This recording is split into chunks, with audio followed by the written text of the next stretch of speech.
சூரி மதுரையில் ஒரு ஏழ்மையான குடும்பத்தில் பிறந்திருக்காரு. வசதி கூட இல்லாதனால படிப்பை பாதியிலே விட்டுட்டு சினிமாவில் வாய்ப்பு தேடி சென்னைக்கு பல போராட்டங்களை தாண்டி வராரு. கிடைச்ச பல வேலைகளை செஞ்சாரு. குடும்பத்தில் வறுமை, இவருக்கோ ஏதாவது சாதிச்சிட மாட்டோமாங்கிற போராட்டம். 1997 காதலுக்கு மரியாதை படத்தில் ஒரு சில மணி நேரத்தில் வருவது போன்று ஒரு நடிச்சிருப்பாரு. 2009 வெளிவந்த வெண்ணிலா கபடி குழு படத்தில் பொரோட்டா காமெடினால ஃபேமஸ் ஆகி பொரோட்டா சூரின்னு அழைக்கப்பட்டாரு. அதற்கு பிறகு களவாணி, தூங்கா நகரம், குள்ளநெறி கூட்டம் போன்ற திரைப்படங்களில் நடிச்சு முன்னணி நகைச்சுவை நடிகராக ஆனார்.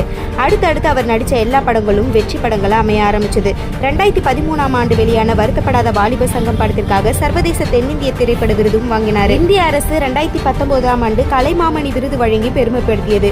நகைச்சுவை நடிகராக இருந்தவர் திறமையினால வெற்றிமாறனின் விடுதலை படத்தின் மூலம் ஒரு ஆகச்சிறந்த நடிகராக அறிமுகமாகி இப்ப மக்களால் கொண்டாடப்படும் கொட்டுங்காலியா வலம் வந்துட்டு இருக்காரு பொரோட்டா சூரி அவர்கள்.